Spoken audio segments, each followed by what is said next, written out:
Cumhuriyet Halk Partisi, Büyük Önder Mustafa Kemal Atatürk öncülüğünde 9 Eylül 1923'te Halk Fırkası adıyla kurulmuştur.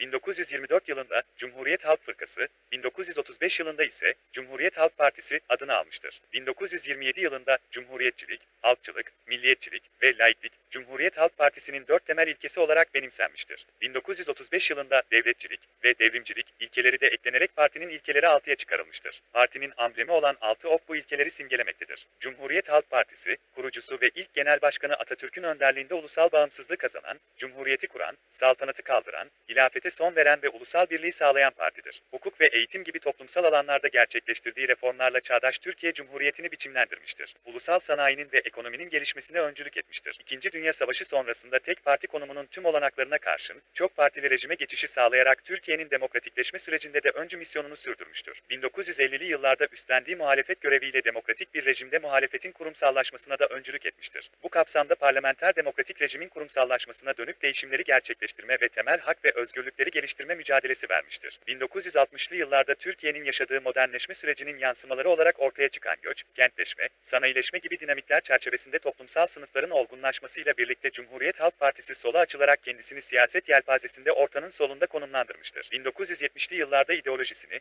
demokratik sol kavramıyla tanımlayan Cumhuriyet Halk Partisi, önerdiği sosyal reformlarla düzen değişikliğini hedeflemiştir. Bu süreçte Cumhuriyet Halk Partisi, Devlet Partisi'nden Halkın Partisi'ne, Düzen Partisi'nden Değişimin Partisi'ne dönüşmüştür. Türkiye Cumhuriyeti'ni kurma ve ülkemizin en köklü partisi olma gibi sahip olduğu ayrıcalıklı tarihsel miraslarıyla, geleneğini ve temellerini en iyi şekilde temsil eden ilkelerin yanı sıra sosyal demokrasinin evrensel ilkelerini de benimseyen Cumhuriyet Halk Partisi, bu çerçevede uluslararası ölçekte faaliyetlerini sürdüren Sosyalist Enternasyonal ve Avrupa Sosyalistler Partisi'ne de katılım sağlamıştır. Çağdaş sosyal demokrasinin evrensel değerleri olan özgürlük, eşitlik, dayanışma, emeğin üstünlüğü, gelişmenin bütünlüğü ve etkinliği ile demokratikleşme kavramları içinde bulunduğumuz dönemde Cumhuriyet Halk Partisi'nin Türkiye'de kurumsallaştırmaya çalıştığı ve programlarında önemli vurguladığı başlıca ilkeler arasında yer almaktadır.